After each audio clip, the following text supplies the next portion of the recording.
د اشرف غني ورور وایي چې اشرف غني د محب او فاضلي ټلیفون ته ځواب نه ورکوي. دوی ورسره په لیدلو ځان سپینول غواړي، خو اصل کې دواړو ولسمشر غني او افغانستان خرڅ کړل. سلامونه ستړي مشئ، وخت مو په خیر. پام وکړئ د یاران ټي وي یوټیوب چینل څخه د نن ورځې تازه او مهم خبر ته. د افغانستان مخکني ولسمشر ورور حشمت غني رسنیو ته ویلي اشرف غني د پخواني ملي امنیت مشاور حمدالله محب او د چارو ادارې پخواني مشر محمود فضلي ټلیفونونه نه ځوابوي. حشمت غني د محمود فضلي وروستۍ مرکې ته په غبرګون کې وویل چې نوموړی د ځان سپینولو هڅه کوي. د اشرف غني ورور پرون شنبه وویل پخوانی ولسمشر اشرف غني په دې فکر و چې یوه ځوانه حلقه به وروزل شي او وروسته به د افغانستان واک په لاس کې واخلي، خو د هغه په وینا اوس اشرف غني په دې باور دی چې نه ځوان او نه هم بوډاګانو څه کمال وکړ. حشمت غني د پخواني ولسمشر اشرف غني ورور دی چې ورسره نږدې اړیکې لري او وخت نه وخت په ټولنیزو رسنیو کې له اشرف غني سره د لیدنو انځورونه خپروي.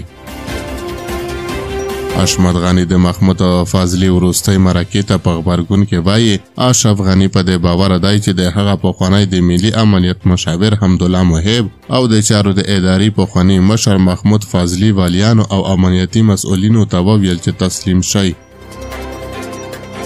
نوموړی وایي چې د هر څه له پخواني ولسمشر غني پرته شوي دي او هغه په جریان کې نه دی. حشمت غني وایي چې اوس محب او فضلي غواړي وښایي چې دوی پخواني ولسمشر اشرف غني ته وفاداره دي. حشمت غني د چارو د ادارې پخواني مشر محمود فضلي وروستۍ مرکې ته په غبرګون کې وایي هغه سخته هڅه کوي چې له خپله خیانته ځان سپین کړي. د اشرف غني ورور حشمت غني وایي فضلي او محب ولسمشر غني او افغانستان خرڅ کړل.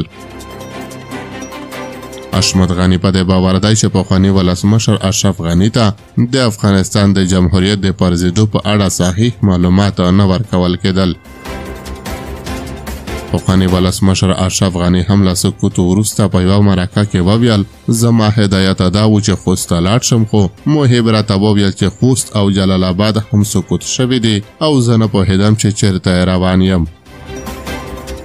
په وروستي جمهوریت کې د ملي امنیت پخوانی مشاور حمدالله محب او د چارو ادارې پخوانی مشر محمود فضلي ولسمشر غني ته ډېر نږدې کسان بلل کېږي.